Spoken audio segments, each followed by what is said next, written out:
How to say I in Sundanese. Hai guys, assalamualaikum warahmatullahi wabarakatuh. Kita berjumpa kembali di konten Let's Speak Sundanese, atau kurang lebih mari berbicara dengan bahasa Sunda gitu ya. Dengan media partnernya adalah Capruk Radionet. How to say I in Sundanese. Bagaimana cara mengucapkan kata ganti orang pertama tunggal ya dalam bahasa Sunda. Teman-teman, dalam bahasa Sunda, apakah itu I itu dalam sebagai subjek ya, sebagai objek. Kalau dalam bahasa Inggris kan kalau sebagai subjek di depan I, kalau di belakang sebagai objek jadi me gitu ya.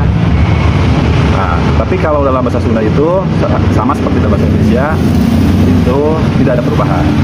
Sama seperti you di konten yang sebelumnya, ada beberapa tingkatan juga dalam menyebutkan kata ganti pertama ini. Artinya dari yang sopan sampai yang normal atau loma gitu ya, sampai yang kasar gitu. Nah, yang pertama biasanya dipakai dalam zaman dulu ya, kaula atau kula. Mang mantri panggeus dititah ku kaula, mang ngangkutkeun jengkol 10 ton. Nah, atuh canepi keneh wae. Gitu ya. Hati-hati, ulah sambat kan iya ya. Kula rek datang ke penting. Aduh catur misalnya gitu ya. Kula. Yang kedua adalah abdi. Abdi itu halus ya. Ibu perantos di dugikeun ku abdi ka parurang wireh ibu mungkin tetiasa sumping kehajatan misalnya seperti itu.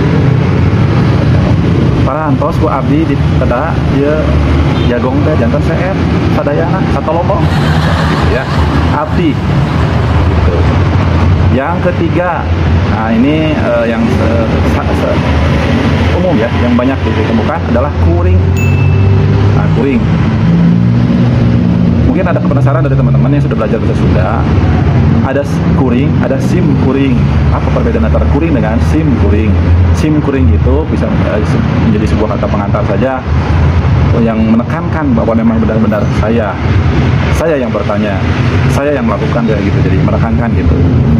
Sim kuring mah, sebenarnya kalimatnya bisa aja kuring mah, misalnya contoh kalimatnya seperti ini, kuring mah resep karena sebelah anu teu lada teh, nah, misalnya gitu.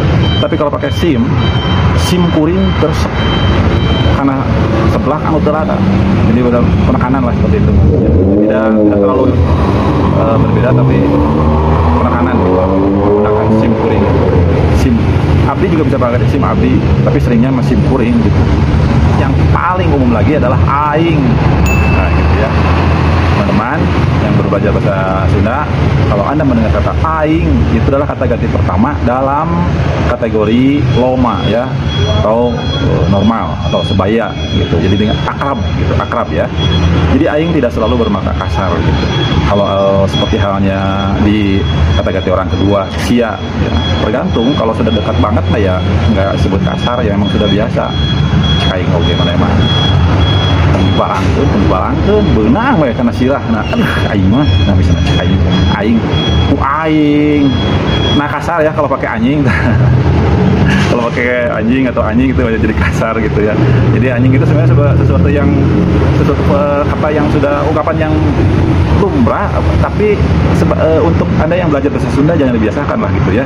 Karena tidak semua orang Sunda bisa menerima ungkapan anjing atau anjing gitu. Walaupun Anda akan sangat sering mendengar ungkapan kata anjing atau anjing gitu. Suka anjing gitu. Nah itu janganlah, kalau yang belajar mah jangan ya.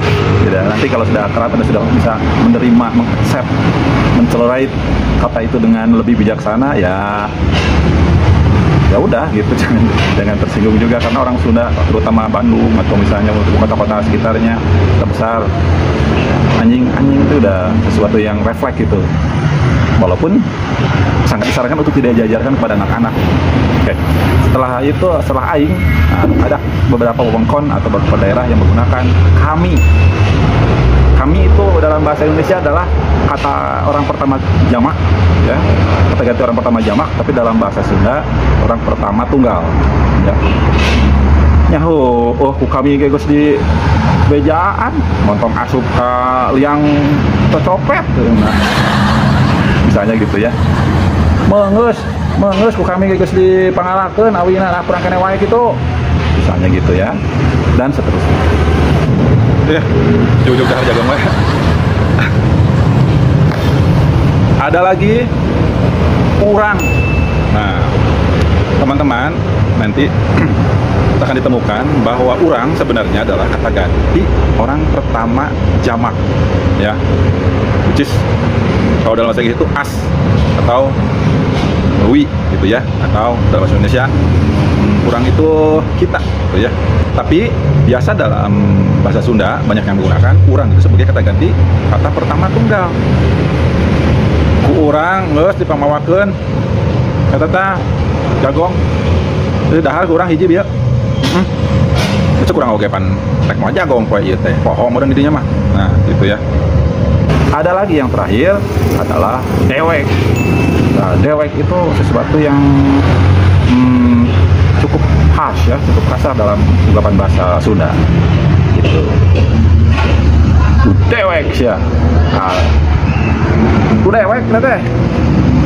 Mentong mending ada gotan sia. Jang, dewek kata. Gitu ya. Nah, gitu.